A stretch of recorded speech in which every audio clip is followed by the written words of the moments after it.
Embed chemistry.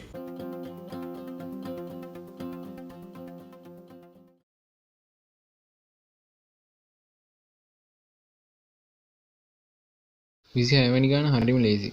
මේකේ දීලා තියෙනවා සෝඩියම් ක්ලෝරයිඩ්ගේ උත්පාදනය අදාළ නොවන ප්‍රතික්‍රියාව මෙතන මොකක්ද කියලා අහනවා. හරි අපි බලමු සෝඩියම් ක්ලෝරයිඩ් කොහොමද උත්පාදනය කරන්නේ කියලා. පළවෙනිට සෝඩියම් ගෑස් එක භෞතික අවස්ථාවේ තියෙන දෙක තමයි මෙහෙම ගන්න වෙන්නේ. මොකද සොලිඩ් එක. හරිද? පළවෙනිට කරන්නේ මෙයාව වෙන් කරන පරමාණු බවට. හරිද? ඊට පස්සේ මෙයාගෙන් අයින් කරනවා ඉලෙක්ට්‍රෝනයක්. මෙයාගෙන් අයින් කරනවා ඉලෙක්ට්‍රෝනයක්. ගෑස් අවස්ථාවේදීම මෙයාගේ නම් මෙයාවත් ගෑස් කරනවා. මෙයාව ගෑස් කරලා මෙයාගේ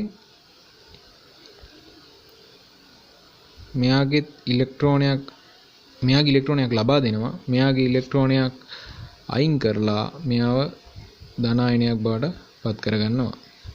ඊට පස්සේ මෙන්න මේ දෙන්න එකතු වෙලා හදනවා සෝඩියම් ක්ලෝරයිඩ් සොලිඩ් එක. හරිද? අපි ගත්තොත් පළවෙනි එක මේ දීලා තියෙන උත්තර වලින් ඒක එන්නේ නැහැ.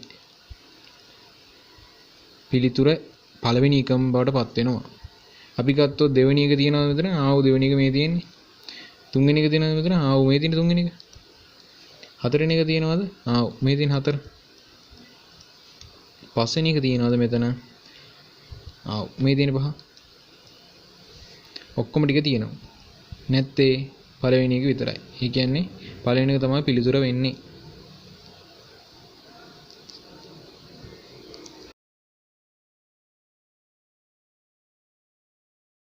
මේ ප්‍රශ්නේ මොනවත් ලියන්න කියන්න දෙයක් නැහැ. තේරුම් ගන්නයි තියෙන්නේ. හරිම ලේසි. හැබැයි අමාරු වගේ වෙන්න තියෙන්නේ. මොකද මේ අසමානතාවයි සමාන ලකුණු ගොඩකුයි එකතු කිරීමකුයි දීලා තියෙන හින්දා. හරිද? මොකද්ද මේ කියන්නේ? මේ දීලා තියෙන ප්‍රතික්‍රියාව මූලික ප්‍රතික්‍රියාවලු. ඒකේ සක්‍රිය ශක්තිය මෙච්චරලු. හැබැයි M කියන ලෝහය දැම්මම උත්ප්‍රේරණය වෙලා ආවලු මෙන්න මේ වගේ සටහනක්. මොකද්ද මේ කියන්නේ? මේ බහුපියවර ප්‍රතික්‍රියාවක් බවට පත් වෙලා තියෙන්නේ. උත්ප්‍රේරක දැම්මම මේ මූලික තනි පියවර ප්‍රතික්‍රියාව බහුපියවර වෙලා. පේනවද? මේ බහුපියවර වෙලා.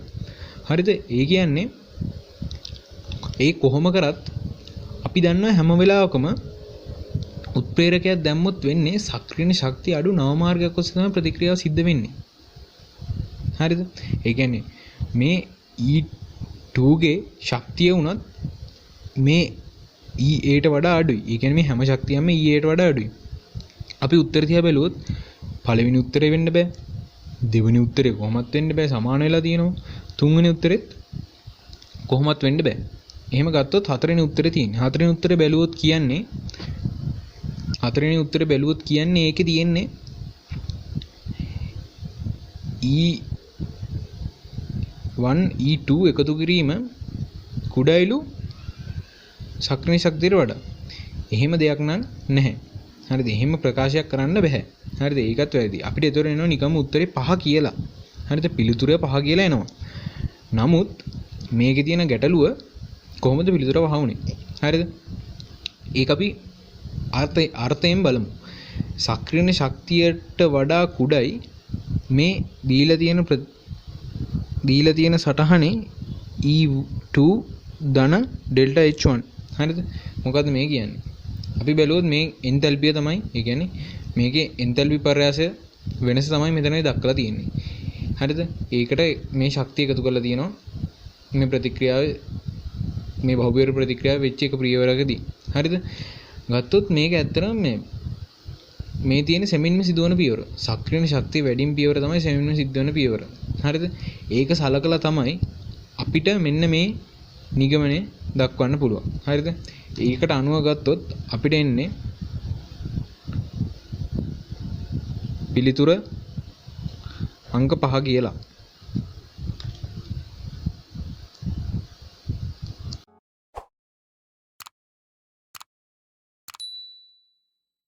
දවස් 1928 වෙනි ගාන. හරිද? ඒක දීලා තියෙනවා දුබල අම්ලයක F කියලා අනුපාතයකට සමාන කරලා දීලා තියෙනවා දෙයක්. ඊට පස්සේ දීලා තියෙනවා log F අතරයි pH අගය අතරයි සම්බන්ධයක්. මේ ප්‍රස්තාරේ ටිකක් දීලා ඒකෙන් හරි ප්‍රස්තාරේ මොකක්ද කියලා අහනවා. මම නිකන් තේරෙනවා මේකට අපිට ගොඩනගන්න පුළුවන් මේ සමීකරණයක් ප්‍රස්තාරයක් අඳින්න කියලා.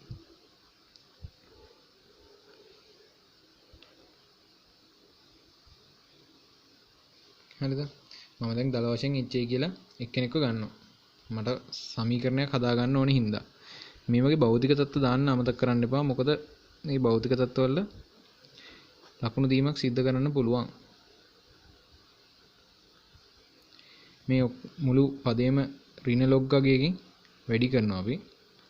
ඍණ log අගයෙන් වැඩි කරාම ඍණ log ka සමානයි ඍණ log h plus equals මොකද අපිට දීලා තියෙන්නේ pH වගේම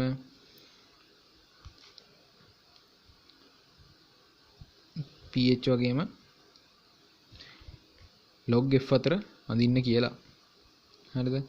මේකේ පේනවා අපිට විඝටනය වූ ප්‍රමාණය විඝටන නොවූ ප්‍රමාණය දක්වන අනුපාතය. මේක තමයි f කියලා මේක තමයි f කියලා තියෙන්නේ. ඒ කියන්නේ log f සමානයි pH සමානයි pKa.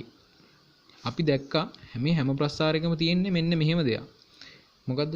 x අක්ෂයට අරන් තියෙනවා pH අගය, y අක්ෂයට අරන් තියෙනවා log f අගය. හරිද? එහෙම අපි මේක ව්‍යුත්පන්න කළොත් log f සමානයි pH ඍණ pKa. ඒ කියන්නේ y සමානයි mx ඍණ c. ඔන්න ටිකට් එකක් ඇදුනා වගේ. ඇයි? ඍණ c. ඒ කියන්නේ අන්තක් ඛණ්ඩයේ ඍණ වෙච්ච ප්‍රස්ථාරයක් මෙතන තියෙන්න ඕනේ. එහෙම තියෙන්නේ එකම ප්‍රස්ථාරයයි. මෙහෙම ගිහිල්ලා මෙහෙම තියෙන ප්‍රස්ථාරය. ඒ කියන්නේ පිළිතුර අංක 5.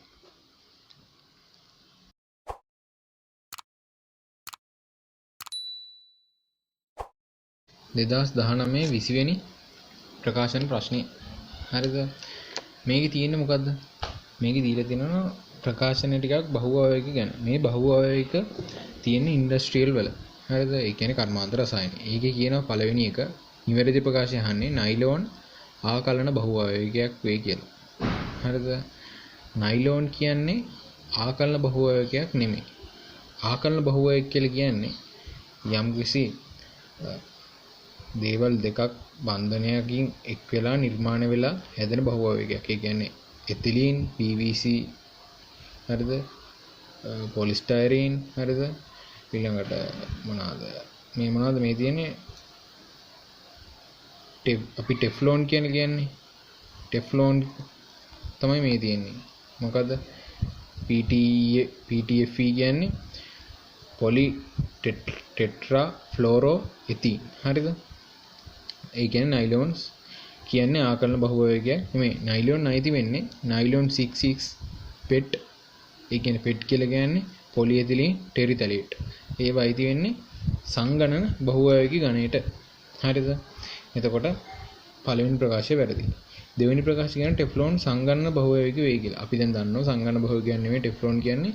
ටෙෆ්ලෝන් කියන්නේ ආකලන බහුවයකයක් කියලා. හරිද? බේක්ලයිට් රේඛීය බහුවයක වේ. නෑ. බේක්ලයිට් කියන්නේ ත්‍රිමාන බහුවයකයක්. ඒ කියන්නේ එයාට පුළුවන් ජාලයක් හදාගෙන ඉන්න මෙන්න මේ වගේ. මොනවාද? මේ ෆෝමැල්ඩිහයිඩ් වේ. හයිඩ් එක ෆීනෝල් ප්‍රතික්‍රියා කරලා තමයි මේ සංයෝගය හැදෙන්නේ. මේ බේක්ලයිට් කියන සංයෝගය. මේක ත්‍රිමාන බහුවයකයක්. ඊට පස්සේ කියන ස්වභාවික රබර් වල පුනරාවර්තන ඒකේ කාබන් පරමාණු 4ක් ඇත කියලා. නෑ. මොකේ වුණත් ස්වභාවික වුණත් කෘතිම වුණත් දෙකේම කාබන් පරමාණු 5ක් තියෙනවා. 1 2 3 4 5 1 2 3 4 5. මේ ඔක්කොගෙම කාබන් පරමාණු 5ක් තියෙනවා. හරිද? ඒ කියන්නේ මේකේ හතරවෙනි ප්‍රකාශයත් වැරදි. හරිද? පස්වෙනි එකේ කියනවා ඒකාවේක සම්බන්ධ වී සංගණනය බහුවයක සෑදීමේදී කුඩා සහසංයෝජ අණු ඉවත් වේ. ඔව්. අපි දන්නවා ඇත්තටම එහෙම අයින් වෙලා යන සහසංයෝජ අණු තියෙනවා. මොනවාද? මෙහෙම අයින් වෙලා යන්න පුළුවන් ජල අණුවක් එහෙම අයින් වෙලා යන්න පුළුවන් සංගණනයේදී. අපි දැකලා තියෙනවා.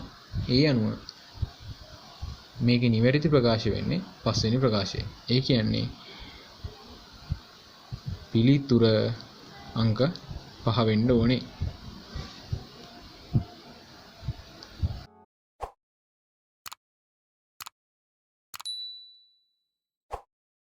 2019 30 වෙනි ප්‍රශ්නේ. ඒකේ කියලා තියෙනවා එකිනෙක ප්‍රතික්‍රියා නොකරන පරිපූර්ණ වායුන් දෙකක් කපාටයක් මගින් වෙන් කර දෘಢ බඳුනක් තුල ගබඩා කර ඇත. මෙම පද්ධතිය නීති උෂ්ණත්වය දිහා පීඩනය පවත්වා ගනී. කපාටය විවෘත කළ පසු පද්ධතියේ ගිබ් ශක්තිය හා එන්තැල්පිය හා එන්ට්‍රොපිය වෙනස් වීම කුමක්ද මේ අතරින් නිවැරදි කියලා අහනවා. දැන් අපි කියමු නිකන් දල වශයෙන් මෙහෙම සිදුවීමක් නම් මේක ටික වෙලාවකින් මෙන්න මෙහෙම සිදුවීමක් බාට පරිවර්තනය වෙනවා. හරිද? මේක මෙන්න මේකේ තිබ්බ වායු මෙහෙට ව්‍යාප්ත වෙලා යනවා. හරිද? එතකොට අපිට කියලා තියෙනවා ප්‍රතික්‍රියා නොකරන කියලා. ප්‍රතික්‍රියා කරන්නේ නැත්නම් ඉතින් ඩෙල්ටා H ගේ වෙනස් වෙන්න බෑනේ. එහෙන් බැලුවොත් අපි උත්තර දිහා එකෙන් අපිට එන උත්තරේ අංක 3 කියලා. පිළිතුර අංක 3 කියලා එනවා.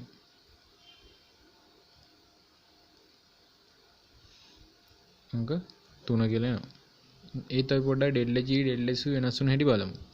ඩෙල්ටා G කොහොමද වෙනස් වෙලා තියෙන්නේ? ඩෙල්ටා G උත්තරේ හැටියට අඩු වෙලා තියෙනවා.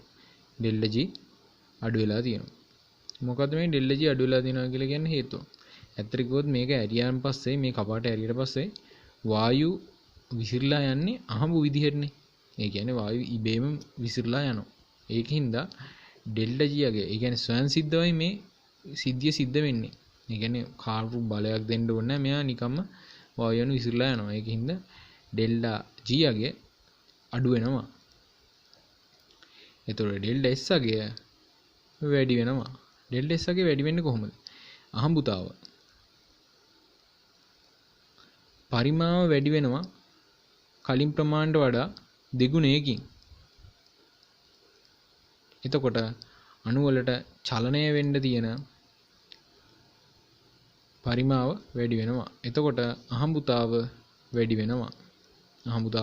වැඩි වෙනවා. ඒ අනුව උත්තරේ එන්නේ 3 තමයි.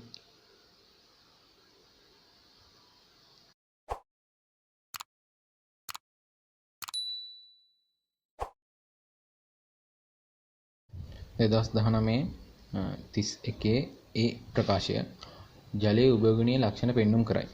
ඒක හරිනේ. ජලය ප්‍රත්‍යාවර්ත ලෙස විකිරණය වෙමින් පවතිනවා H+ වගේම OH- බවට. හරිද? දුබල අම්ලයක් දුබල බාෂ්පයකුත් එක්ක මෙයා බාෂ්පයක් වගේම අම්ලයක් විදිහට ක්‍රියා කරන්න පුළුවන්. ඒකින්ද මෙයා උභය ගුණීය කියලා කියන එක සාධාරණයි. ඊටත් වඩා හොඳයි අපි ගත්තනම් මේක උභය ප්‍රෝටිකයි කියලා. උභය ප්‍රෝටිකයි කියලා කියන්නේ ප්‍රෝටෝන ලබා දෙන්න වගේම ප්‍රෝටෝන ප්‍රතිග්‍රහණය කළ හැකි කියන අර්ථය පදනම් කරගෙන. ඊළඟ ප්‍රකාශය ගත්තොත් B පෙරොක්සයිඩ් වලට තාපාංකය ජලයේ තාපාංකයට වඩා ඉහළයි. ඔව් ඒක සත්‍යයි. මොකද වෙන්නේ හේතුව පෙරොක්සයිඩ් වල වගේම ජලය ගත්තාම හයිඩ්‍රජන් බන්ධන දෙකේම දෙකක් හදනවා. හරිද? නමුත් මේ දෙන්නගේ අණුක ස්කන්ධය අතින් ගත්තොත් ජලයේ අණුක ස්කන්ධය 18ක් වෙද්දී මෙයාගේ ඔක්සිජන් එකක් වැඩි හින්දා 18 ධන 16ක් වෙනවා. හරිද? එතකොට මේ සම්පූර්ණ අණුවේම අණුක ස්කන්ධය 34ක් බවට පත් වෙනවා. අණුක ස්කන්ධය 34යි 18 අතර ගත්තාම ලන්ඩන් අපකිරණ බල ප්‍රබලතාව මෙයාගේ වැඩි. ඒකින්ද මෙයාගේ තාපාංකය වැඩි වෙන්න ඕනේ. හරිද? ඒ කියන්නේ මේ ප්‍රකාශයත් හරි. ඊළඟට C ප්‍රකාශයට ගත්තාම කියනවා ආම්ලික මාධ්‍යයේදී පමණක් පෙරොක්සයිඩ් වලට ඔක්සි කාරකයක් ලෙස ක්‍රියා කළ හැකියි. ඒක බොරුවක් කියලා දැක පමණට කියන්න පුළුවන්. මොකද ඔක්සිකරණය වෙනවා ආම්ලික හෝ බාෂ්පික මාධ්‍යයේ මොක වුණත් පෙරොක්සයිඩ් ඔක්සිජන් බවට. ඊළඟට පෙරොක්සයිඩ් ඔක්සිහරණය වෙනවා ජලය බවට. මේක ආම්ලික බාෂ්පීය කියලා වෙන් කරගන්න ඕනේ නෑ. පමණක් කියවුවහම වැරදි මේක. ඊට පස්සේ D ප්‍රකාශ වෙනවා. D ප්‍රකාශනහම මොකද කියන්නේ? හයිඩ්‍රජන් සල්ෆයිඩ් සහ සෝඩියම් සල්ෆර් ඩයොක්සයිඩ් යන දෙකටම හැකියාව ඇත්තේ ඔක්සිහාරක ලෙස ක්‍රියා කිරීමට පමණි. මේක වැරදි. මොකද හේතුව මේකේ හයිඩ්‍රජන් ඉන්නේ අලෝහත් එක්ක හයිඩ්‍රජන් ඉන්නේ ඔක්සිජන් අංගය ධන 1. මෙයාට පුළුවන් ඕනනම් බිඳුවට ඔක්සි හරණය වෙන්න. එතකොට සල්ෆර් වලට පුළුවන් ඍණ 2 ඉන්න එක්කෙනා ධන 6ට යනකම් ධන 4 බිඳුව වශයෙන් ඔක්සිකරණය වෙන්න. හරිද? එතකොට ගත්තොත් සල්ෆර් ඩයොක්සයිඩ් ගත්තොත් එයාගේ සල්ෆර් ඉන්නේ ධන 4. සල්ෆර් ඉන්නේ ධන 4. එතකොට සල්ෆර්ට පුළුවන් ඕන නම් ධන 6ට ඔක්සිකරණය වෙන්නයි ඍණ 2ට බිඳුවට ඔක්සි හරණය වෙන්නයි. එතකොට මේ දෙන්නටම ඔක්සිකාරක මෙන්ම ඔක්සිහාරක හැකියාද තියෙනවා. එතකොට ගත්තොත් මේ ප්‍රකාශයත් වැරදි. හරිද? එතකොට ගත්තොත් හරියන පිළිතුරු ලෙස අපිට වාර ගන්න පුළුවන් A B. ඒ කියන්නේ උත්තරේ අංක 1. හරිද? නමුත් මේකේ ජලය උභයගුණීයයි පවසන එක සත්‍යයි කියලා අරගෙන නැහැ. ඒකින්ද මේකට උත්තරේ වෙලා තියෙන්නේ උත්තරේ අංක 5. හරිද? ඒක තමයි සත්‍ය කතාව මේ වෙලාවේදී.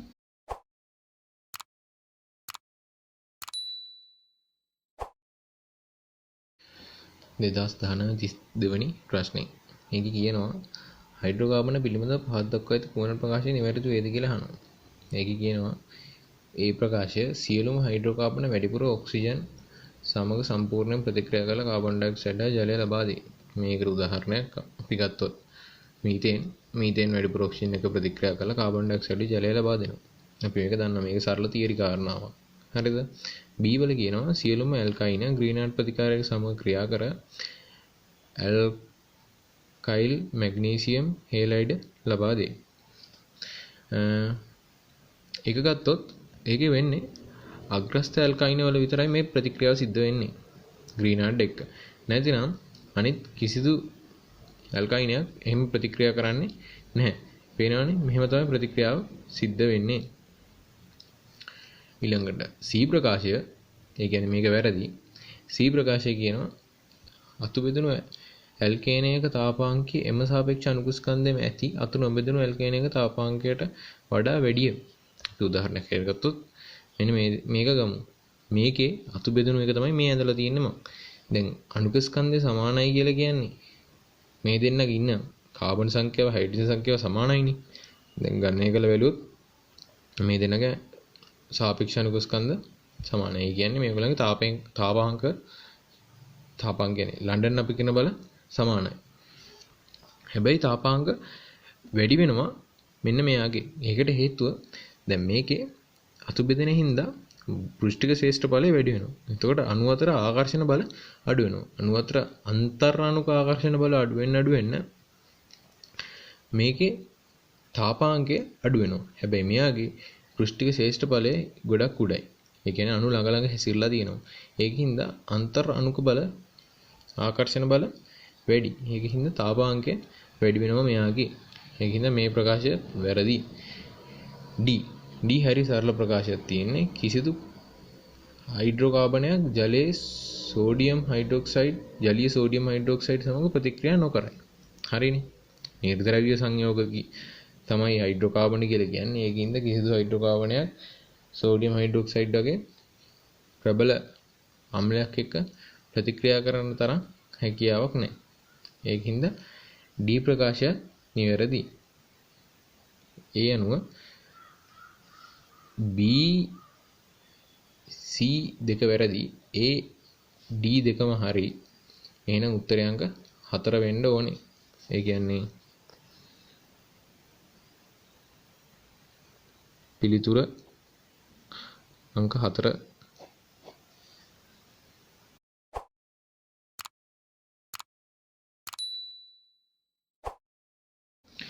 දෙදස් 19 33 වෙනි ප්‍රශ්නේ. හරිද?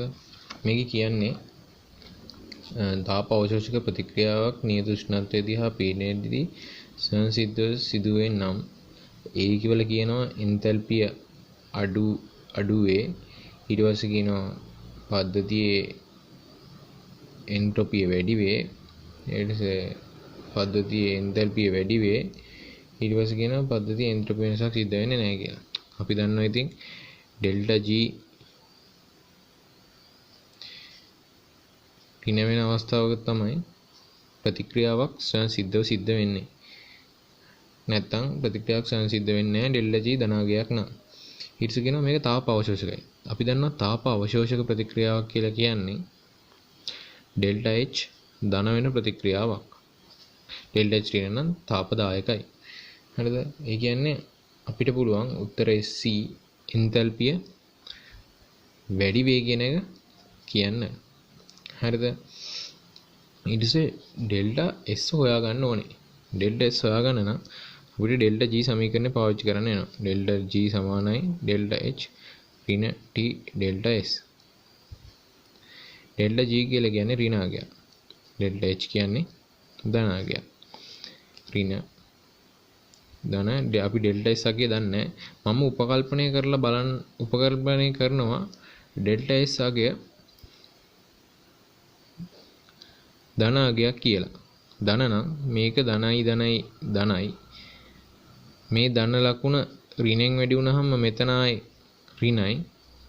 හරිද?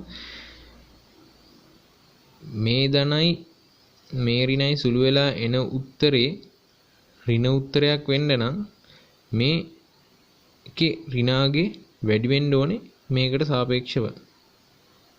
සුළු වෙලා එන උත්තරේ ඍණාගයක් වෙන්න නම් මේකේ ඍණාගේ වැඩි වෙන්න ඕනේ ධනාගයට සාපේක්ෂව. එහෙනම් වැඩි වෙන්න පුළුවන් එකම එක්කෙනා ඩෙල්ටා S. ඒ කියන්නේ ඩෙල්ටා S වල ධනාගය වැඩි වෙන්න ඕනේ. ඒ අනුව අපිට උත්තරේ B පද්ධතියේ එන්ට්‍රොපිය වැඩි වේ කියන එක කියන්න පුළුවන්. ඒ කියන්නේ පද්ධතියේ එන්ට්‍රොපිය ධනාගය B උත්තරේ නිවැරදි. මේක ඍණ වුණොත් මොකද්ද වෙන්නේ? අපි ඍණ වුණොත් මොකද්ද වෙන්නේ කියලා බැලුවොත් මේක ඍණ වුණොත් මේක ඍණ වුණොත් මේක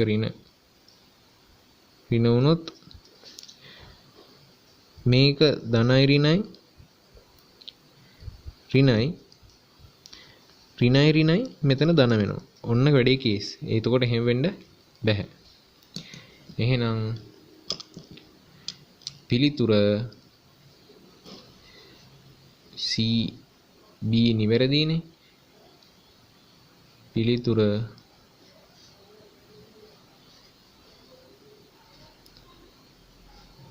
වෙන්නේ 2.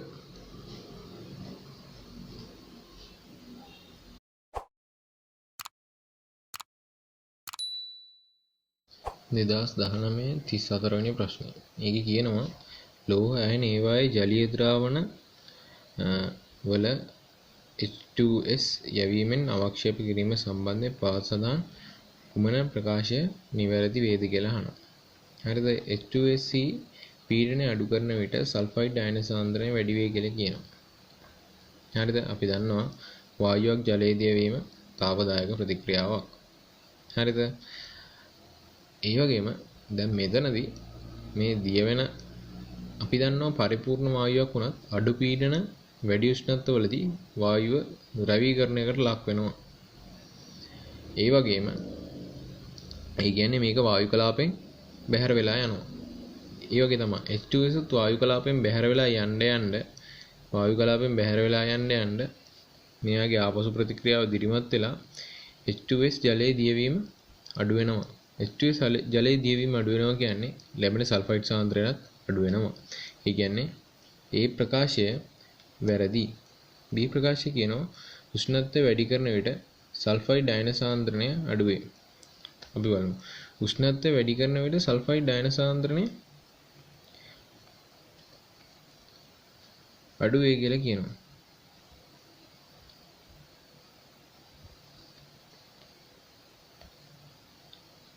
මේක මෙහෙම ප්‍රත්‍යාවර්ත ලෙස පියවර දෙකකින් විඝටනයකට ලක් වෙනවා ජලය තුලදී.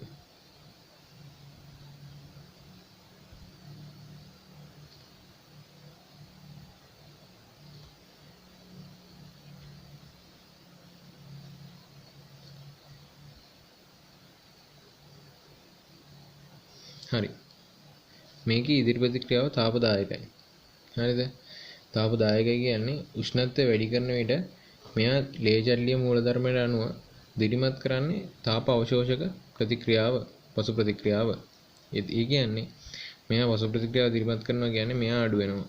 මෙයා අඩු වෙනවා කියන්නේ මෙතනත් අඩුවීමක් ලක් වෙනවා. එතකොට මෙයා මේකේ ආය පසු ප්‍රතික්‍රියාව දිරිමත් කරනවා. එතකොට මෙයා අඩු වෙනවා. මෙයා අඩු වෙනවා කියන්නේ මෙයත් අඩු වෙනවා කියන එක තමයි. එතකොට මේකෙත් ආය පසු ප්‍රතික්‍රියාව දිරිමත් කරනවා. එතකොට සල්ෆයිඩ් සාන්ද්‍රණය අඩුවීමක් සිද්ධ වෙනවා. B ප්‍රකාශය නිවැරදි.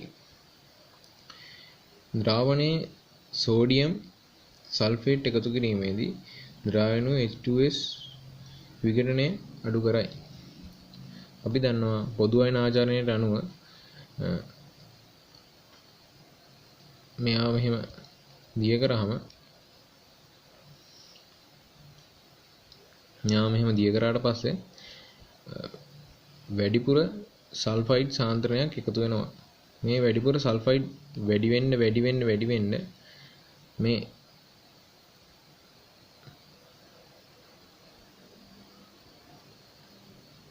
මේ සල්ෆයිඩ් මේක මත ක්‍රියා කරලා මෙයත් වැඩි වෙනවා. මෙයා වැඩි වෙනවා කියන්නේ ලේ චට්ලිය අනුව මෙයා පසු ප්‍රතික්‍රියාව පිරිමත් කරලා මේ සාන්ද්‍රණය අඩු කරනවා. ඒ කියන්නේ C ප්‍රකාශය නිවැරදි. හරිද? ඊට පස්සේ කියනවා B ප්‍රකාශයේ ද්‍රාවණයේ pH එක වැඩි කිරීමේදී සල්ෆයිඩ් අයන සාන්ද්‍රණය අඩු කරයි. pH එක වැඩි කරනවා කියන්නේ OH- සාන්ද්‍රණය වැඩි කරනවා. අපි දන්නවා H2S කියන්නේ ආම්ලික වායුවක්. හරිද? OH කියන්නේ බාෂ්මිකයි. හරිද? pH එක වැඩි කරද්දී සල්ෆයිඩ් අයන සාන්ද්‍රණය අඩු කරයි කියන එක වැරදි. මොකද H+ එක OH ප්‍රතික්‍රියා කරන්න මේ ඉන්න H+ මේ මාධ්‍යයෙන් ඉවත් වෙලා යන්න තව H+ මෙයාලට සපයන්න සිද්ධ වෙනවා. ඒ H+ සපයන්න සිද්ධ වෙන්නේ මේ සල්ෆයිඩ් වත් විඝටනය කරලා අයින් කර. එතකොට මේ සල්ෆයිඩ් සාන්ද්‍රණය වැඩිවීමක් සිද්ධ වෙනවා. ඒකින්ද මේ ප්‍රකාශයත් වැරදි. සාන්ද්‍රණය වැඩි වෙනවා. නිවැරදි ප්‍රකාශය වෙන්නේ B C ප්‍රකාශය. ඒ කියන්නේ පිළිතුර අංක 2.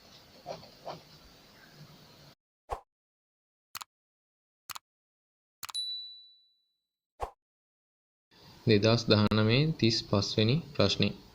ඒක කියනවා නියුක්ලියෝෆිලික ආදේශ ප්‍රතික්‍රියා මොනවද කියලා මේ අතර තියෙනවා. හරිද? එතකොට ගත්තොත් මොකද්ද මේ ආදේශයක් කියලා කියන්නේ? යම්කිසි කාණ්ඩයක් අයින් වෙලා තවත් කාණ්ඩයක් ඒ වෙනුවට ඒ වගේම ආදේශ වෙනවා නම් ඒක ආදේශයක් කියලා තමයි කියන්නේ. හරිද? ඒක ඉලෙක්ට්‍රොෆිලිකද නියුක්ලියෝෆිලිකද කියලා තීරණය වෙන්නේ ඉලෙක්ට්‍රොෆිලික ආකලනයක් නම් ඒක පහර දෙන්නේ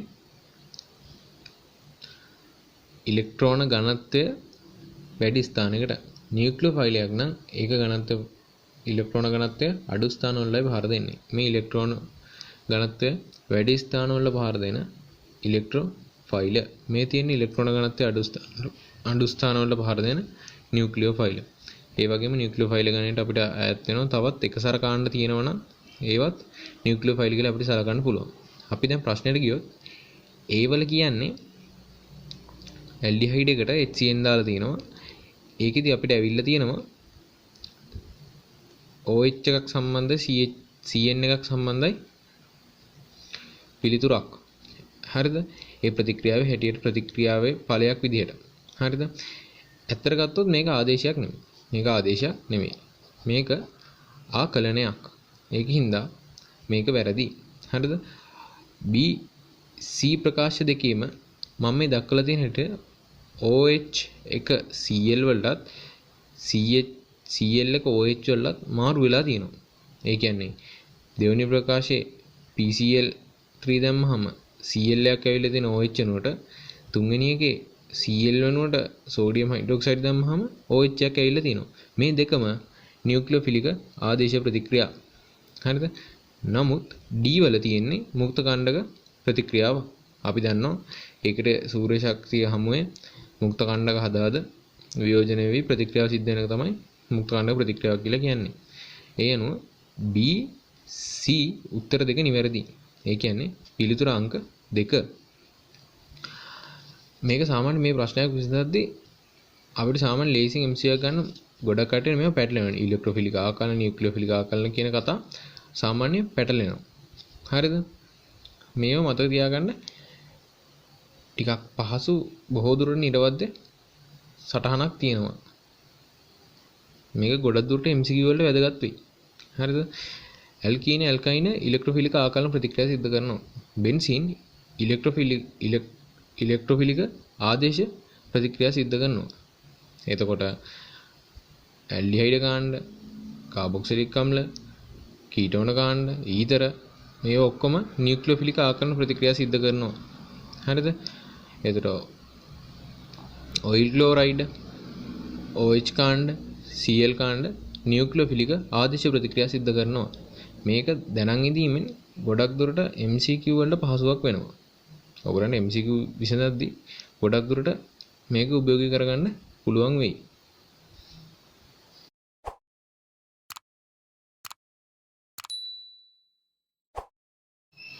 නිදහස් 19 36 ප්‍රශ්නයේ තියෙන්නේ වායුගෝලීය කාබන් ඩයොක්සයිඩ් මට්ටම ඉහළ යාම සම්බන්ධයෙන් පහත් දක්වන ප්‍රකාශය නිවැරදි වෙන්නේ කුමක්ද කියලා. මේකේ කියනවා පළවෙනි එක මුහුදු ජලයේ ආම්ලිකතාවය ඉහළ යාමට දායක වේ. අපි දන්නවා කොහොමත් ලෝකෙ වැඩි ප්‍රමාණයක් තියෙන්නේ ජලයේ මුහුදු ජලයේනේ. හරිද? අපි දන්නවා කාබන් ඩයොක්සයිඩ් කියන්නේ ජලයේ ද්‍රාව්‍ය වන වායුව. හරිද? ඒ ද්‍රාව්‍ය වන වායුවේ වායුගෝලීය කාබන් ඩයොක්සයිඩ් අතර මෙහෙම ප්‍රත්‍යාවර්ත ලෙස සමතුලිතතාවක තමයි මේ දෙන්න ඉන්නේ. ඒ කාබන් ඩයොක්සයිඩ් ජලයත් එක්ක ප්‍රතික්‍රියා කරලා කාබොනික් අම්ලය හැදලා ඒ කාබොනික් අම්ලය මෙහෙම පියවර දෙකකට H+ දෙමින් විඝටනය වෙනවා. මෙහෙම විඝටනය වෙලා H+ දෙකක් දෙනවා. ඒ හින්දා ජලයේ ආම්ලිකතාව වැඩි වෙනවා. මුහුදු ජලයේ ආම්ලිකතාව වැඩි වෙනවා කියන මේ ප්‍රකාශය එතකොට නිවැරදි. හරිද? B ප්‍රකාශය කියනවා ඒ ජල පද්ධතිය වල කඨිනත්වය අඩු කරයි කියලා. කඨිනත්වය අඩු කරන්න යන්නේ. අපි හිතමු දැන් කඨිනත්වය කියලා කිව්වොත් කඨිනත්වයේ තියෙනවා ස්ථිර කඨිනත්වය, తాවකාලික කඨිනත්වය කියන මෙහෙම කඨිනත්ව වර්ග දෙකක්. හරිද? කඨිනත්වය කියලා කියන්නේ යම්කිසි ජලයේ දිය වෙලා ඉන්න මැග්නීසියම්, කැල්සියම් අයන ප්‍රමාණය තමයි සාමාන්‍ය කඨිනත්වය කියලා කියන්නේ. ඒ කඨිනත්වයට අපි උදාහරණයක් විදිහට ගත්තොත් අපි දන්නවා කෝරල් පාර හැදලා තියෙන කැල්සියම් කාබනේට් වලින් කියලා. මේ කැල්සියම් කාබනේට් කියන දේ මුහුදු ජලයේ ආම්ලිකතාවය වැඩි වෙනොත් දිය වෙන්න ගන්නවා. එතකොට මුහුදු ජලයේ කඨිනත්වය කියන සාධකේ වැඩි වෙන්න ගන්නවා. හරිද? ඒතර ඒක අඩු වෙනවා කියන එක වැරදි. C වල කියන්නේ UV කිරණ අවශෝෂණය කරනවා කියලා. UV කියන්නේ අල්ට්‍රා වයලට්. ඒ කියන්නේ පාර ජම්බුල. අල්ට්‍රා වයලට් අවශෝෂණය කරගන්න පුළුවන් ද කාබන් ඩයොක්සයිඩ්ට? බෑ. මේක සිද්ධ කරන්නේ ඕසෝන්. ඕසෝන් උස්සරින් තමයි මේක සිද්ධ කරන්නේ. ඒකින්ද C ප්‍රකාශයත් වැරදි. D වල කියනවා එය අම්ල වැසි වලට දායක නොවේ කියලා. ඒක හරි. ඇයි ඒක හරි වෙන්නේ? අපි දන්නවා සල්ෆර් ඩයොක්සයිඩ් දායක වෙනවා. NO2 දායක වෙනවා. මේගොල්ලෝ දායක වෙනවා. නමුත් කාබන් ඩයොක්සයිඩ් දායක වෙන්නේ නැහැ කියලා අපිට කියනවා. ඒකට හේතුව මේ කාබන් ඩයොක්සයිඩ්ගෙන් හැදෙන කාබොනික් අම්ලය දුබල අම්ලයක්. එයාට බෑ සාමාන්‍ය අම්ල වැසි වල pH අගය 5.6ක් වගේ අගයකට එනවා. ඒ වගේ ආම්ලිකතාවක් දෙන්න මේ හැදෙන කාබොනික් අම්ලයට බෑ. කාබොනික් අම්ලය දුබල අම්ලයක් හින්දා. ඒකින් හින්දා එයාට අම්ල වැසි වල දායක වෙන්න බෑ. ඒකින් හින්දා මේකේ A D ප්‍රකාශ දෙකම හරි. ඒ කියන්නේ පිළිතුර අංක 4 වෙනවා.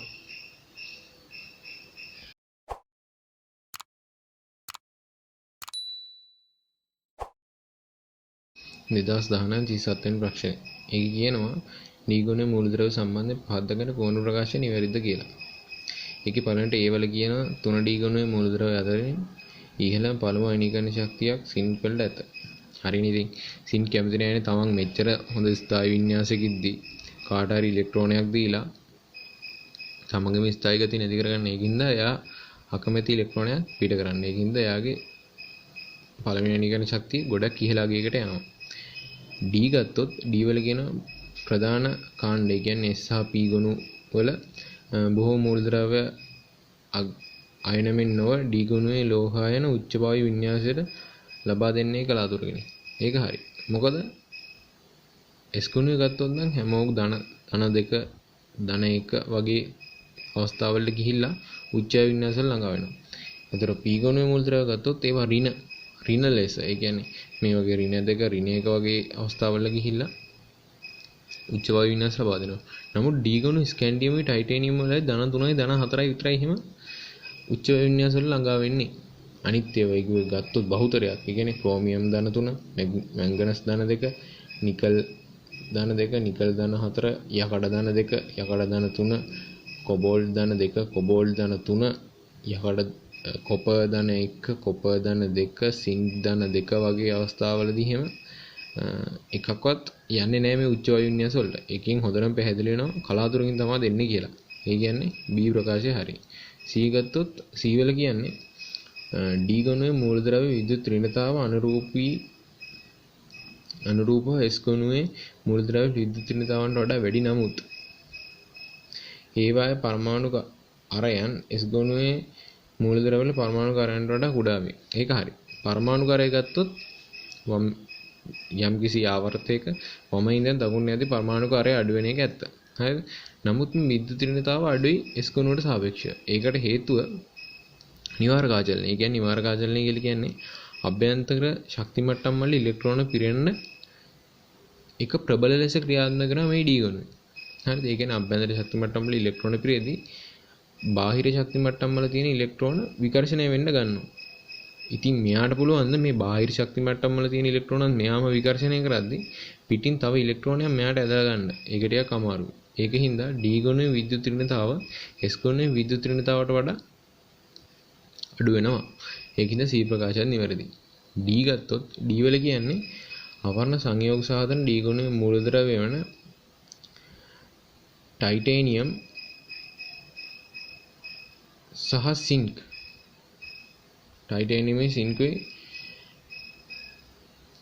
තමයි අවර්ණ සංයෝග දෙන්නේ කියලා. නෑ. ටයිටේනියම් විතරක් නෙමෙයි ස්කැන්ඩියමුත් අවර්ණ සංයෝග දෙනවා. ඒකින්ද D ප්‍රකාශය වැරදි. ඒ කියන්නේ A B C තුනම හරි කියන්නේ උත්තරේ අංක 5 වෙන්න ඕනේ.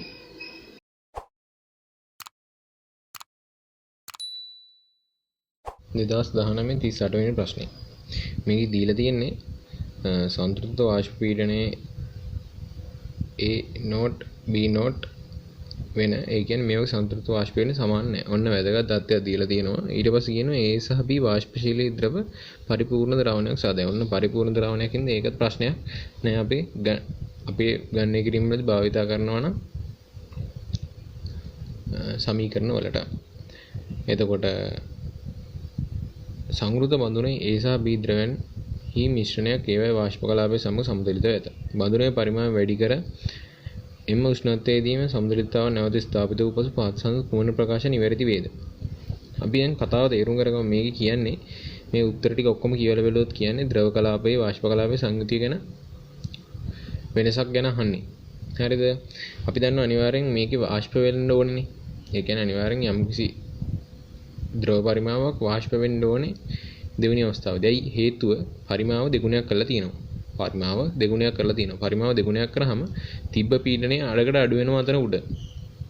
හිස් නිදහස් කලාපයේ පීඩනය අඩකට අඩු වෙනවා. ඒ අඩු වෙච්ච පීඩනය වැඩි කරගන්න මෙයා අනිවාර්යෙන් තව දේවල් වාෂ්ප කරන්න ඕනේ. ඒක තමයි A සහ B යම් ප්‍රමාණයක් වාෂ්ප වේ කියලාම හැම එකෙම තියෙන්නේ. හරිද? ඊට පස්සේ බලමු ද්‍රව කලාපයේ වාෂ්ප කලාපයේ සංයුතිය. දැන් අපි දන්නවා මෙතන කියලා තියෙනවා මේ A not P not A අසමානයි P not B කියලා. ඒ කියන්නේ මේ දෙන්න වාෂ්ප වෙනව නම් වෙන්නේ තාපාංකයේ වැඩි සහ අඩු විදිහට බෙදිලා. ඒ කියන්නේ මේ දෙන්නගේ තාපාංක දෙක වෙනස්. ඒ කියන්නේ මේ දෙන්න වාෂ්ප කලාපයට යන පිළිවෙලවල් දෙකක් තියෙනවා. ඒ කියන්නේ වැඩිපුර වාෂ්පයක් කෙනා ඉක්මනට වාෂ්ප වෙනවා. ඊට පස්සේ ඉන්න කෙනා තමයි පස්සේ වාෂ්ප වෙන්නේ. ඒ කියන්නේ අනිවාර්යයෙන්ම මේ දෙන්නගෙන් වැඩිපුර වාෂ්පශීලී කෙනා ඉක්මනට වාෂ්ප වෙලා වායු කලාපයේ සංයුතිය වෙනස් කරනවා වගේම ද්‍රව කලාපයේ සංයුතියත් එයා හින්දාම වෙනස් වෙනවා. හරිද? ඊට පස්සේ අනිත් එක නම් වාෂ්ප වෙනවා වාෂ්ප වෙන්නේ. ඒකින්ද මේකේ A සහ B කියන ප්‍රකාශ දෙක වැරදි. මොකද නොවෙනස් වේ කියලා තියෙන්නේ වාෂ්ප කලාපයේ ද්‍රව කලාපයේ සංයුතිය. නමුත් C සහ D වල මේ වගේ ද්‍රව කලාපයේ වාෂ්ප කලාපයේ සංයුතිය වෙනස් වෙනවා කියලා කියන්නේ. ඒකින්ද ඒ ප්‍රකාශය හරි. ඒකින්ද උත්තරේ වෙන්නේ උත්තරය අංක 3. මේ දෙක නිවැරදි.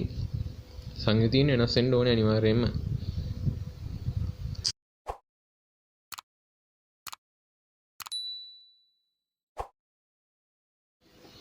2019 වෙනි ප්‍රශ්නේ. ඒකේ කියනවා දුබල අම්ල යක ජලීය ද්‍රාවණයක් සම්බන්ධ පහසක් සඳහන් ක්‍රම ප්‍රකාශය නිවැරදි වේද? ඒකේ ඒ වල කියනවා දුබල අම්ලයක සාන්ද්‍රණය අඩු වන විට ද්‍රාවණයේ සන්නායකතාවය වැඩි වේ. ඒක වෙන්න බෑ. ඇයි? අපි දන්නවා ඝන ඩෙසිමීටරයකට මවුල තමයි සාන්ද්‍රණය කියලා කියන්නේ. හරිද? එතකොට ඝන ඩෙසිමීටරයක තියෙන මවුල, ඒ කියන්නේ H+ මවුල සංඛ්‍යාව අඩු වෙද්දී සන්නායකතාව වැඩි වෙන්න බෑ. මොකද සන්නායකතාව කියලා කියන්නේ යම්කිසි ද්‍රාවණයක තියෙන නිදහස් අයන සාන්ද්‍රණය මත පදනම් වෙන දෙයක්. ඒ නිදහස් අයන සාන්ද්‍රණය අඩු වෙද්දී සන්නායකතාව වැඩි වෙන්න පුළුවන්ද? වැඩිවීමක් සිද්ධ වෙන්න බෑ. ඒකින්ද A කියන ප්‍රකාශය වැරදි. අපි ගියොත් B කියන ප්‍රකාශයට B වල මොකද්ද කියන්නේ? උෂ්ණත්වය වැඩි වෙන විට එහි ද්‍රාවණයේ සන්නායකතාව වැඩි වේ. උෂ්ණත්වය වැඩි වෙන විට ද්‍රාවණයේ සන්නායකතාව වැඩි වේ. මේ මොකද්ද කියන්නේ? අපි දන්නවා උෂ්ණත්වය වැඩි වීමක් සිද්ධ වෙනවා නම් තියෙන අණු වල චාලක ශක්තිය. චාලක ශක්තිය කියන එක මේ උෂ්ණත්වයත් එක්ක වැඩි වෙන්න ගන්නවා. උෂ්ණත්වයට අනුලෝම සමානුපාතික චාලක ශක්තිය අණු වල. හරිද? ඒ කියන්නේ චලිත හැකියාව වැඩි වෙනවා. එතකොට අනිවාර්යයෙන්ම මේ සන්නායකතාව කියන එකත් වැඩි වෙන්න ඕනේ. ඒකින්ද B ප්‍රකාශය නිවැරදි. C ප්‍රකාශය මොකද්ද කියන්නේ? ද්‍රාවණයට වැඩිපුර ජලය එකතු කිරීමේදී ද්‍රාවණයේ සන්නායකතාව අඩුවන නමුත් දුබල අම්ලෙහි විඝටනය වූ භාගය වැඩි වේ. මොකද්ද මේ කියන්නේ? අපි දන්නවා මේකේ මුල කොටස කියන්නේ සාන්ද්‍රණය අඩු කරනවා කියන එකම තමයි. ඒ කියන්නේ ද්‍රාවණයට වැඩිපුර ජලය එකතු කරනවා කියලා කියන්නේ ඉතින් ඒකේ සාන්ද්‍රණය අඩු කරනවා. ඒ කියන්නේ මේ මුල කියපු කතාව තමයි කියන්නේ සාන්ද්‍රණය අඩු කරනවා කියලා කියන්නේ සන්නායකතාව අඩු වෙනවා. ඒකේ ප්‍රකාශයේ මුල කොටස නිවැරදි. හරිද? ඊට පස්සේ කියනවා සන්නායකතාව අඩු වන නමුත් දුබල අම්ලයේ විඝටනය වූ භාගය වැඩි වේ. අපි සාමාන්‍යයෙන් තෘප්ත කරනවා මෙන්න මෙහෙම සම්බන්ධයක් සාන්ද්‍රණය විඝටනය වූ ප්‍රමාණය සාන්ද්‍රණයට ප්‍රතිලෝම සමානුපාතිකයි කියලා. සාන්ද්‍රණය අඩු වෙන්න විඝටනය වූ ප්‍රමාණය වැඩි වෙනවා. ඒ කියන්නේ විඝටනය වූ භාගය වැඩි වෙනවා. ඒ කියන්නේ මේ ප්‍රකාශයේ දෙවෙනි කොටසත් හරි. ඒ කියන්නේ මේකේ C ප්‍රකාශයත් නිවැරදි. හරිද? මේක අපි සාමාන්‍යයෙන් තෘප්ත කරලා පෙන්වන දෙයක්. මේක ඕගොල්ලෝ තෘප්ත කරලා දැකලා නැත්නම් මෙන්න මේක මෙහෙමයි තෘප්ත කරන්නේ. ඒක මෙන්න මෙහෙම තමයි තෘප්ත වෙලා එන්නේ. හරිද? ඒ කියන්නේ මෙන්න මෙහෙම C කියලා සාන්ද්‍රණයක් කරගෙන විඝටනය අරගෙන අපි ගණනය කරගෙන ඇවිල්ලා ඒක ඒ ප්‍රකාශයට දාලා මෙහෙම ගණනය කරන් ආවට පස්සේ පල්ලෙහාට ඒ කියන්නේ ඇල්ෆා ගොඩක් එකට වඩා කුඩායි කියලා සලකලා මේ පදේ එකට සමාන කරලා මෙහෙම ගණනය කරලා ගත්තාම මම මේ කිව්ව මොකද්ද? මම මේ කියපු අනුලෝම සමානුපාතිකත්වය ප්‍රතිලෝම සමානුපාතිකත්වය එනවා. හරිද? ඒකෙහිඳ C ප්‍රකාශය නිවැරදි. අපි ගත්තොත් D ප්‍රකාශය. D වල කියන්නේ මොකද්ද? D වල කියනවා දුබල අම්ල ද්‍රාවණයෙහි සෝඩියම් ක්ලෝරයිඩ් ද්‍රාවණය කළ විට සන්නායකතාව අඩු වේ. D ප්‍රකාශය හරි සරල ප්‍රකාශයක්. අපි දන්න විදිහට සෝඩියම් ක්ලෝරයිඩ් කියලා කියන්නේ හොඳ ලවණයක් පූර්ණ ලෙස විඝටනය වෙනවා. හරිද? සෝඩියම් ක්ලෝරයිනුයි හොඳට හම්බ වෙනවා. ඒතර සන්නායකතාව වැඩි වෙන්නයි ඕනේ, අඩු වෙන්න බෑ. ඒ කියන්නේ D ප්‍රකාශය වැරදි. හරිද? එහෙම ගත්තාම පිළිතුර හැටියට බාර ගන්න පුළුවන් C B කියන දෙක. ඒ කියන්නේ පිළිතුර පිළිතුර එන්නේ 2 කියලා.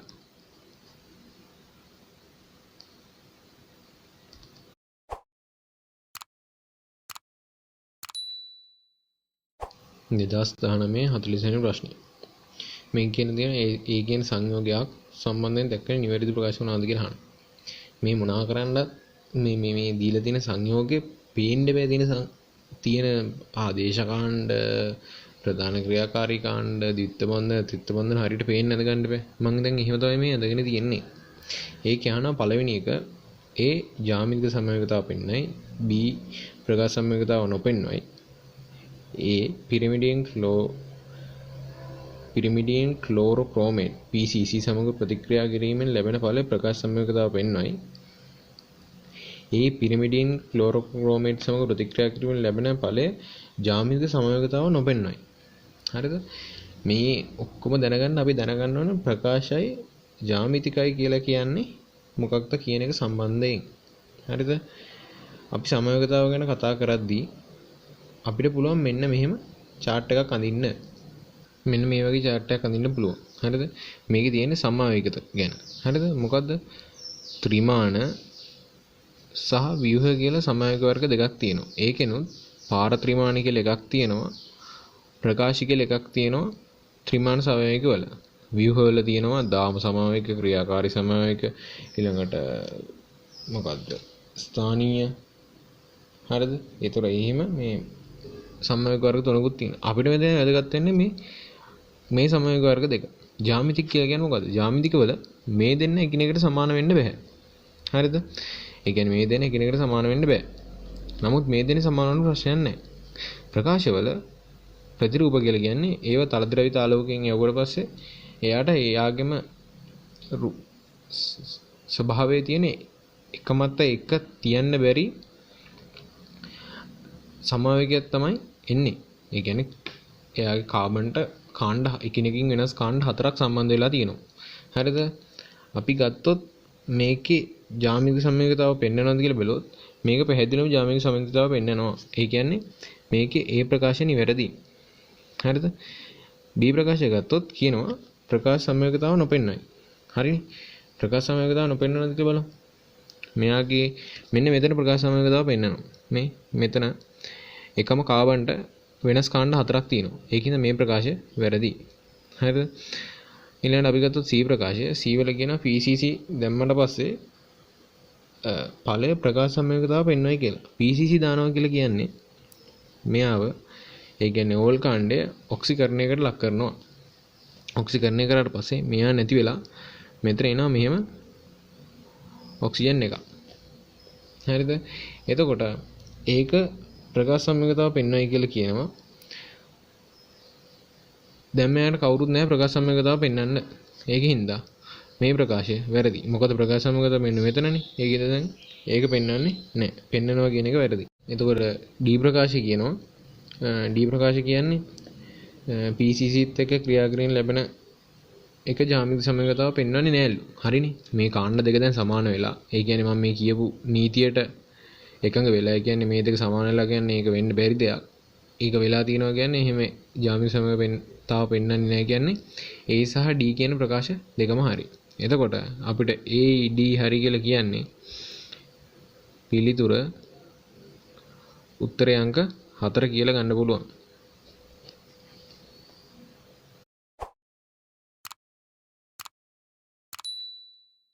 නිදාස් 1941 වෙනි ප්‍රශ්න. සත්‍ය ප්‍රශ්නයක්. හැලජන අතරින් I2 ඝණයක් වන අතර Br2 ද්‍රවයේගේ. හරිනේ. අපි දන්නවා F2Cl2 Br2 I2 වගේ එකක් තමයි මේවා වායු මේක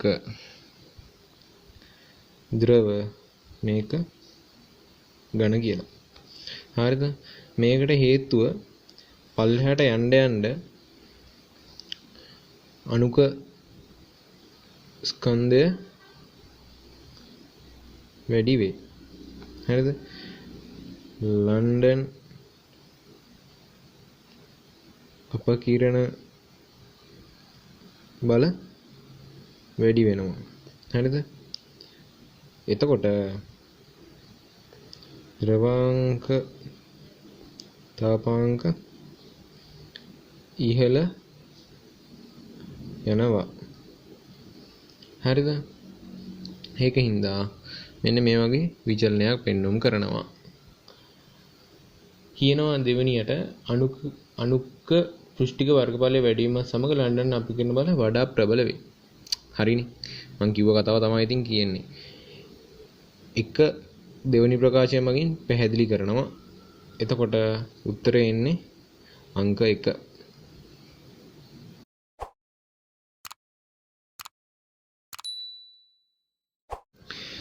2019 42 වෙනි ප්‍රශ්නේ. ඒකේ කියනවා දෙන ලද පීඩනයකදී උෂ්ණත්වය වැඩිවීමත් සමග N2H2 ප්‍රතික්‍රියා කර ඇමෝනියා සෑදීමේ ප්‍රතික්‍රියාව සංසිද්ධතාව 15යි. අපි ගත්තොත් මේ ප්‍රතික්‍රියාව ලියලා මේ පැත්තේ වායු අණු 4යි මේ පැත්තේ වායු අණු 2යි. ඒ කියන්නේ සංසිද්ධතාව අඩු වෙලා තියෙනවා. අහඹුතාව අඩු වෙලා තියෙනවා. ඒ කියන්නේ ඩෙල්ටා S ඍණාගයකට ඇවිල්ලා තියෙනවා. අපි දන්නවා මේක ඉන්ඩස්ට්‍රියල් වලදී හේබ ක්‍රමෙන් ඇමෝනියා නිපදවීමේදී මේක තාපදායක ප්‍රතික්‍රියාවක් කියලා කියනවා. ඒකින්ද ඩෙල්ටා H ඍණ වෙනවා. මේ දෙන්නගම ඩෙල්ටා S ඩෙල්ටා H දෙකම ඍණයි. අපි බලමු උෂ්ණත්වය වැඩි වීමකදී මොකද්ද වෙන්නේ කියලා. මම මේ ආදේශ කරන් ගියොත් මේ දෙන සුළුනහම ඍණ වෙනවා. මේක ඍණ ලකුණුකුත් එක්ක සුළුනහම ධන වෙනවා. උෂ්ණත්වය වැඩි වෙනවා කියලා කියන්නේ මෙතන ඍණාගය වැඩි වෙනවා. ඍණාගය වැඩි වෙනවා කියන්නේ මෙතන ධනාගය වැඩි වෙනවා. ධනාගය වැඩි වෙනවා කියලා කියන්නේ මෙතන ඍණාගයත් එක්ක ධනාගය සුළුනහම එන්නේ ධන ප්‍රකාශනයක් බවට පත් වෙනවා. ඩෙල්ටා G ධන වෙනවා කියන්නේ අහඹුතාව 15 බහිනවා කියන එක. හරිද? එතකොට අපිට පේනවා මෙතන හදිසියෙ ඩෙල්ටා S කියනගේ ධන වුණොත් මෙතන මේ දෙක සුළු වුණාම ධන වෙනවා. ඒක ඍණ ලකුණත් එක්ක සුළු වුණාම ඍණ වෙනවා. හරිද? ඒ කියන්නේ ඩෙල්ටා S මත මේ ප්‍රතික්‍රියාවේ මේ වෙන්න තියෙන සියලුම දේ රඳා පවතිනවා. හරිද? ඒ කියන්නේ අහඹුතාව මත මේ සියලුම දේ රඳා පවතිනවා. එහෙම ගත්තොත් මේක දෙවෙනි ප්‍රකාශය බැලුවොත් තියෙනවා ඇමෝනියා ලබා දෙන N2H2 ප්‍රතික්‍රියාවේ එන්ට්‍රොපි වෙනස ඍණ වේ. ඒකින්ද තමයි මේ මෙච්චර දෙයක් වෙලා තියෙන්නේ. නැත්තම් මේකේ උෂ්ණත්වය වැඩි වීමත් සමග අහඹුතාව සංසිද්ධතාව වැඩි වෙන්න බෑ. එහෙම වැඩි වෙලා නැහැනේ. හරිද? ඒ කියන්නේ ඩෙල්ටා S මත තමයි මේ ප්‍රතික්‍රියාව සම්පූර්ණයෙන්ම රඳා පැවතිලා තියෙන්නේ. ඒ කියන්නේ අපිට පිළිතුර හැටියට ගන්න පුළුවන් එක කියලා ගන්න පුළුවන්.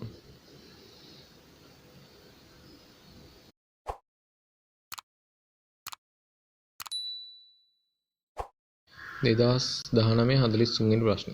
මේක ඉන්ඩස්ට්‍රියල් වල තියෙන ගෘහස්ත කර්මාන්ත කියන පාර්ට් එකේ තියෙන කොටසක්. හරිද? ඒකේ තියෙන සගන්තෙල් නිස්සාරණය කියලා එකක්. ඒකේ සගන්තෙල් නිස්සාරණය කරන අපි පාවිච්චි කරනවා තෙරපීම, ද්‍රාවක නිස්සාරණය, හුමාලාසවණය වගේ කොටස් තුනක්. කියන්නේ ක්‍රම තුනක්. හුමාලාසවණයේ තියෙන විශේෂත්වය තමයි හුමාලාසවණයේදී අපිට ලබා ගන්න සගන්තෙල් වල සංයුතිතාවය ඉහළයි. ඒ වගේම සම්පූර්ණයෙන්ම සගන්තෙල් ලබා ගැනීම හැකියාවකුත් තියෙනවා. හරිද? මේකේ පළවෙනියට කියනවා සගන්තෙල් ශාකමය ද්‍රව්‍ය වලින් සාමාන්‍යයෙන් නිස්සාරණය කරගන්නේ හුමාලාසවණය මගිනි. ඒක හරිනේ. අපි පොඩ්ඩක් මේ ගැන වැඩි දුරටත් කතා කරොත් සගන්ධ තෙල් වල තියෙන වාසි සගන්තෙල් නිස්සාරණයට හුමාලාසවණයේ තියෙන වාසිය මොකක්ද කියලා අහුවොත් වාසිය තමයි මේ සගන්තෙල් නිස්සාරණය කරගන්න පුළුවන් අඩු තාපාංග වලදී. ආයෙත් මේ chart එකෙන් ඒක පේනවා. මේ තියෙන්නේ වාෂ්ප පීඩන. මේ තියෙන්නේ තාපාංග. අපිට පේනවා වාෂ්ප පීඩනයේ සගන්ධ තෙල් වල ඉහළ තාපාංග වල තමයි නටන්න ගන්නෙ. ඒ කියන්නේ ඉහළ තාපාංග වල තමයි නටන්න ගන්නෙ. එතකොට ජලයේ වාෂ්පීන පොඩ්ඩක් ඊට වඩා වැඩි. එයත් හැබැයි ඔයිල් වලට වඩා පොඩ්ඩක් අඩු තාපාංගයක තමයි නටන්න ගන්නෙ. හරිද? හැබැයි මේ දෙන්නගෙම මිශ්‍රණය ගත්තොත් ඒ කියන්නේ වාෂ්ප පීඩන මිශ්‍රණය ගත්තොත් වාෂ්ප පීඩනය මේ දෙන්නට වඩා වැඩි. ඒ වගේම එයාගේ තාපාංගයත් මේ දෙන්නට වඩා අඩුයි. හරිද? ඊට මේ chart එකෙන් පේන හැම වෙලා තියෙනවා. හරිද? අපි දන්නවා සාමාන්‍යයෙන් ද්‍රාවණයක් නටන්න ගන්නේ බාහිර වායු ගොල පීඩනයට සමාන වන වෙලාවට ඒකේ වාෂ්ප පීඩනය. හරිද? අපිට පේනවා වාෂ්ප පීඩනයට ආසන්න වෙනවා මේ දෙන්නගේ වාෂ්ප පීඩන වල එකතුව. ඉතින් අපිට පේනවා අඩු තාපාංග වලදී මෙයා නටන්න ගන්නවා කියලා. හරිද? ඒක තමයි මේ හුමාලාසන දින වාසිය. දෙවෙනි ප්‍රකාශය කියනවා සගන්ධ තෙල් ජලයේ ඉහළ ද්‍රව්‍යතාවක් ඇත. ඒක බොරුනේ. ජලයේ ඉහළ ද්‍රව්‍යතාවක් තියෙනවා මෙච්චර දෙයක් කරන්න ඕනේ නෑනේ. ඒ වගේම සගන්ධ තෙල් වල තියෙන්නේ කාබනික ද්‍රව්‍ය. ඒවා ඉක්මනට ජලයේ එහෙම දිය වෙන්නේ නෑ. ඒකින්ද මේකේ දෙක ප්‍රකාශය වැරදි, පළවෙනි ප්‍රකාශය හරි. ඒකින්ද පිළිතුර 3 කියලා ලැබෙනවා.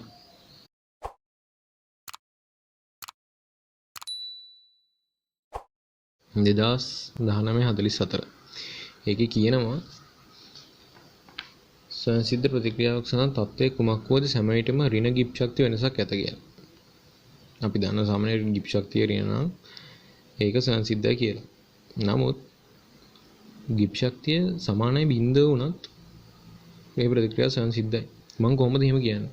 අපි දන්නවා ගිබ් ශක්තිය බිඳුවයි කියලා කියන්නේ එයා ඉන්නේ සමතුලිතතාවක. එහෙම ගත්තොත් මෙයාගේ ඉදිරි ප්‍රතික්‍රියාව මං ඩෙල්ටා G ඍණ කියලා සැලකුවොත් මෙයාගේ පසු ප්‍රතික්‍රියාව ඩෙල්ටා G ධන වෙන්න ඕනේ. ඒකේ හින්දා තමයි මෙතන ඩෙල්ටා G සමාන බිඳුවක් කියලා තියෙන්නේ. නැත්තම් අපි අනිත් පැත්ත ගත්තොත් ඩෙල්ටා G ධන වෙද්දී ඉදිරි ප්‍රතික්‍රියාවේ ඩෙල්ටා G ඍණ වෙලා තියෙනවා පසු ප්‍රතික්‍රියාවේ. මේ දෙකෙන් හින්දා තමයි ඩෙල්ටා G බිඳුව වෙලා තියෙන්නේ. අපිට වෙනවා කොහොම කරත් ප්‍රතික්‍රියාවේ ස්වයංසිද්ධතාවට ඩෙල්ටා G යගේ සෑම විටම ඍණ ගිබ් ශක්ති වෙනසක් ඇත කියන එක වළංගු වෙන්නේ නැහැ. ඒක වැරදි ප්‍රකාශයක් කියලා අපිට පේනවා. දෙවෙනි ප්‍රකාශය ගත්තොත් ප්‍රතික්‍රියාවක් සිදුවන දිශාව පුරෝකථන කිරීම සඳහා ගිබ් ශක්ති වෙනස භාවිත කළ හැකි වන්නේ නියත උෂ්ණත්වය දිහා නියත පීඩනයටදී පමණි. හරිනේ. අපි දැන් හිතමු ඩෙල්ටා G පුරෝකථනය කරන්න අපිට ඕනේ කියන්නේ උෂ්ණත්වයයි නියත පීඩනයකනේ. අපි දන්නවා අපි සාමාන්‍යයෙන් ඩෙල්ටා G පුරෝකථනය කරන්න ලියන සමීකරණය මේක. හරිද? ආමුදාවට පීඩනය දායක වෙනවා. එන්තල්පියට උෂ්ණත්වය දායක වෙනවා. ඉතින් මේ දෙක නියත නොවුනොත් මේවා වෙනස් වෙන්න පුළුවන්. හරිද? ඒක හින්දා පළවෙනි එක වැරදි, දෙවෙනි එක හරි. පිළිතුර අංක 4 වෙනවා. ඒ කියන්නේ පිළිතුර අංක 4.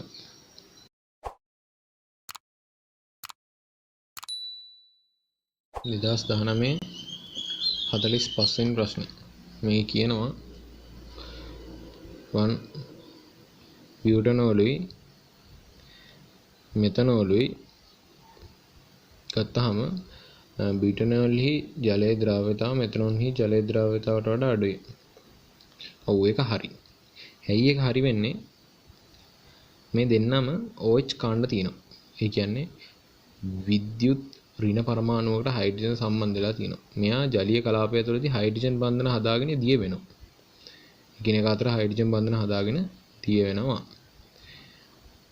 මෙතනෝල් කියන්නේ සාමාන්‍යයෙන් පොඩි අණුවක්. නමුත් බියුටනෝල් 1 බියුටනෝල් වලට තියෙනවා ලොකු හයිඩ්‍රෝ කාබන් දාමයක්. ඒකින්ද ජලයේ දියවීමේදී මෙතනෝල් වලට සාපේක්ෂව 1 බියුටනෝල්හි ජලයේ දියවීම දුර්වලයි. හරිද? ඒකින්ද මේකේ ද්‍රව්‍යතාව අඩු වෙනවා කියන එක හරි. ඒ කියන්නේ පළවෙනි ප්‍රකාශය නිවැරදි. දෙවෙනි ප්‍රකාශය කියනවා ද්‍රවීය OH කාණ්ඩයේ සාපේක්ෂව නිර්ද්‍රවීය ඇල්කයිල් කාණ්ඩයට විශාලත්වය වැඩි වීමත් සමග මධ්‍යසාරවල ජලයේ ද්‍රව්‍යතාව අඩු වේ. හරිනේ. මම අර කියපු කතාව පැහැදිලි කරලා දෙනවා. ඒ කියන්නේ මේකේ පිළිතුර වෙන්නේ පළවෙනි එක. පළවෙනි ප්‍රකාශය පහදලා දෙනවා.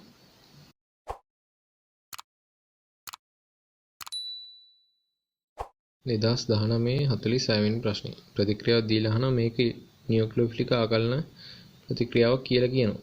හරිද? අපි බැලුවොත් ඒකට අපිට ප්‍රතික්‍රියා යාන්ත්‍රය ලියන්න වෙනවා. මොකද මුලින්ම පහර දෙන එක්කෙනා අනුව තමයි ඒක නියුක්ලියෝෆිලිකද ඉලෙක්ට්‍රෝෆිලිකද කියලා තීරණය වෙන්නේ. හරිද? හැබැයි පහර දෙන කෙනා කවුද කියලා අඳුර ගන්න පහර දෙන කෙනා වෙත තමයි පහර දෙන ස්ථානේ දැන් ඊතලයේ අදින්නේ. හරිද? එහෙම ගත්තොත් ඩබල් බොන්ඩ් එකේ ඉඳන් H+ ට පහර දෙනවා කියන්නේ ඇත්තටම H+ තමයි ඩබල් බොන්ඩ් එකට පහර දෙන්නේ. හරිද? මෙයා මෙහාට පහර දුන්නාම Vr මෙතනින් කඩලා යනවා. හරිද? එතකොට ගත්තොත් බලන්න පහර දෙන්නේ H+. ඒ කියන්නේ ඉලෙක්ට්‍රෝෆයිල් එකක්. හරිද? ඉලෙක්ට්‍රෝෆයිල් එකක් පහර දීලා ඩබල් බොන්ඩ් එක වෙනකොට Br එකක් එනවා. ඒ කියන්නේ ඉලෙක්ට්‍රෝෆිලික ආකලනයක් තමයි මෙයා සිද්ධ කරලා තියෙන්නේ. හරිද? එතකොට ගත්තොත් මේක වෙන්නේ ද්විතීක කාබෝ ගැටයනයක් කරා. මේ ඉන්නේ ද්විතීක කාබෝ ගැටයනය. හරිද? ඊට පස්සේ තමයි Br එක සම්බන්ධ වෙන්නේ. අපි දන්නවා ද්විතීක කාබෝ ගැටයන, ත්‍රිතීක කාබෝ ගැටයන ස්ථායි. නමුත් ප්‍රාථමික කාබෝ ගැටයන ස්ථායි නෑ. ඒකින්ද අස්ථායි මේ ප්‍රාථමික කාබෝ ගැටයනේ මේ පියවර වෙන්නේ තනි පියවරේ. ඒ කියන්නේ පියවර දෙකක් සිද්ධ වෙන්නේ නැහැ. හරිද? එතර පළවෙනි ප්‍රකාශය වැරදි.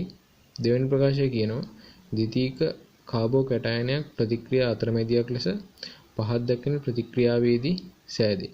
හරිනේ. මං කිව්වේ මේ ද්විතීක කාබෝ කැටයනයක් හැදෙනවා. ඉතින් මේ ප්‍රතික්‍රියාවේදී ද්විතීක කාබෝ කැටයනයක් හැදෙන නිසා මෙහෙම පියවරක් සිද්ධ වෙන්නේ. ඒකින්ද පළවෙනි එක වැරදි, දෙවෙනි එක හරි. පිළිතුරු අංක 4 වෙනවා.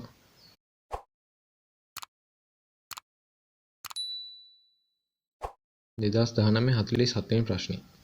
ඒකේ කියනවා කාර්මික ක්‍රියාවලිය වලදී කෝක් භාවිතා වේ. මේක ඉන්ඩස්ට්‍රියල් වලින් අහලා තියෙන්නේ. කාර්මික ක්‍රියාවලිය වලදී කෝක් පාවිච්චි කරනවා. ඔව් ඉන්ධනයක් විදිහට පාවිච්චි කරනවා. අමුද්‍රව්‍යයක් විදිහට පාවිච්චි කරනවා. හරිද? ඉන්ධනයක් විදිහට පාවිච්චි කරනවා කිව්වොත් අපි දන්නවා කෝක් දහනය කරලා අපි දන්නවා සාමාන්‍යයෙන් කෝක් දහනය කරලාම විශාල තාපයක් පිට වෙනවා. ඒ පිට වෙන තාපෙන් අපිට පුළුවන් යම්කිසි ක්‍රියාවලට අවශ්‍ය ශක්තිය සපයා ගන්න ඉන්ධනයක් විදිහට. අපි ගත්තොත් අමුද්‍රව්‍යයක් විදිහට මේ යකඩ නිස්සාරණයේදී අපි යොදා ගන්නවා කාබන් මොනොක්සයිඩ් හොඳ ඔක්සි හාරකයක් විදිහට. හරිද? ඒ කියන්නේ මේක ඉන්ධනයක් වගේම අමුද්‍රව්‍යයක් විදිහට යොදාගෙන තියෙනවා. හරිද? එතකොට ගත්තොත් මේකෙදී අපිට පුළුවන් කියන්න හොඳ අමුද්‍රව්‍යයක් වගේම ඉන්ධනයක් කියලා කෝක්. දෙවෙනි ප්‍රකාශය කියනවා කාර්මිකව කෝක් භාවිත වන්නේ ඉන්ධනයක් ලෙස පමණි. වැරදීනේ. ඒක කොහොමද වැරදීනේ? ඉතින් මම පළවෙනි මම කියවනේ ඔක්සිහාරකයක් විදිහටත් පාවිච්චි කරනවා කියලා මුලින්. ඒකින්ද මේකේ පළවෙනි ප්‍රකාශය හරි, නමුත් දෙවෙනි ප්‍රකාශය වැරදි. ඒකින්ද පිළිතුරු අංක 3 බවට පත් වෙනවා.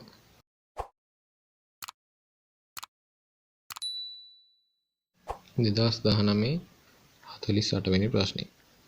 හරිද? මේකේ කියනවා කීටෝනයක කාබනයිල් කාබන් පරමාණු සහ එයට සම්බන්ධ වූ අනෙකුත් පරමාණු එකම තලයේ පීඨ. හරිනේ, අපි කීටෝනයක් කියලා කියන්නේ මේකකනේ. මේක තියෙන්නේ sp2 මුහුම් කරගන්නේ. ඒ කියන්නේ 120යි නේ කෝණ. ඒ කියන්නේ තලිය ත්‍රිකෝණාකාර.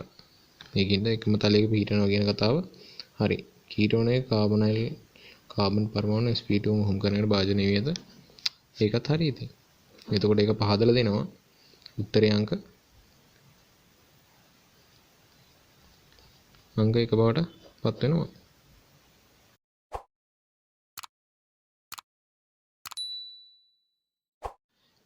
දෙදස් 1949 වෙනි ප්‍රශ්නේ. ඒකේ කියනවා එකම උෂ්ණත්වයකදී ඕනෑම වායුන් පරිපූර්ණ වායුන් දෙකකට එකම මධ්‍යන චාල ශක්තිය ඇත. අපි දන්නවනේ චාල ශක්තිය සමීකරණය. මේ සමානයි E සමානයි 3 බෙදීම 2ක් RT බෙදීම L. අපි දන්නවා R කියන්නේ සාරවත් වායුනියත, L කියන්නේ අවගාඩ්‍රෝ අංකය. එතකොට මේකේ T අනුලෝම සමානුපාතික වෙනවා ඊට. ඒ කියන්නේ මධ්‍යන චාල ශක්තිය අනුලෝම සමානුපාතිකයි උෂ්ණත්වයට. ඒ කියන්නේ උෂ්ණත්වය මත පමණයි මේක රඳා පවතින්නේ. කුමන වායු වර්ගයක් තිබුණත්. දැන් දෙවෙනි ප්‍රකාශය කියනවා පළවෙනි ප්‍රකාශය හරි. දෙවෙනි ප්‍රකාශය කියනවා දෙන ලද උෂ්ණත්වයකදී වායු වල මධ්‍යන වේගය ඒවයි ස්කන්ධය අනුව සැකසේ. මේකේ මධ්‍යන වේගය කියලා කියන්නේ. අපි දන්නවා මධ්‍යන වේගයයි වර්ග මධ්‍යන ඒ කියන්නේ මධ්‍යන මූල ප්‍රවේගයයි කියන එක සාමාන්‍යයෙන් ආසන්න වශයෙන් තමයි සමාන වෙන්නේ. හරිද?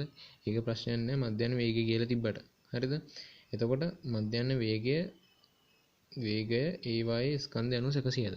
දැන් පොඩි ප්‍රශ්නයක් ඇති වෙනවා. දැන් ස්කන්ධයත් වෙනස් වෙන්නේ නැතුව තියෙද්දි කොහොමද මේ වායු අණු දෙකක් වායු වර්ග දෙකක් තමන්ගේ චාලක ශක්තිය නියතිව තියාගන්නේ කියලා. මම උදාහරණයක් විදිහට මෙහෙම ගන්නවා. නයිට්‍රජනුයි හයිඩ්‍රජන් කියලා. හරිද?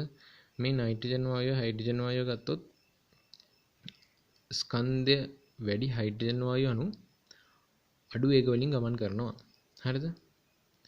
ස්කන්ධය අඩු හයිඩ්‍රජන් වගේ වායු අණු ඒකේ වැඩි වේග වලින් ගමන් කරනවා.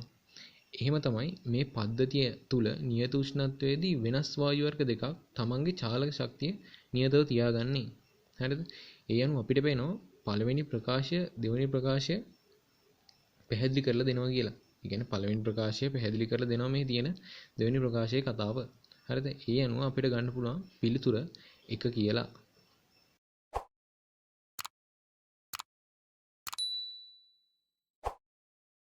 2019 50 වෙනි ප්‍රශ්නේ. අහලා තියෙන්නේ පරිසරය. CFC ඕසෝන් වියන හායනයට දායකවද HFC වලට දායකත්වය නොගෙන හැකිතරම් කුඩා වේ. අපි දන්නවා CFC කියලා කියන්නේ ප්‍රධාන ඕසෝන් වියන හායනය කරන වායුවක්. හරිද? නමුත් HFC කියලා කියන්නේ ඕසෝන් වියන හායනයට දායක නොවන වායුවක්. ඇයි හේතුව මේකේ තියෙන CH හයිඩ්‍රජන් බන්ධනේ ස්ථායි නෑ ඉහළ වායු ගෝලයට යන්න තරම්. මේක පහළ වායු ගෝලෙදිම කැඩිලා වෙන් වෙලා විනාශ වෙලා යනවා. හරිද?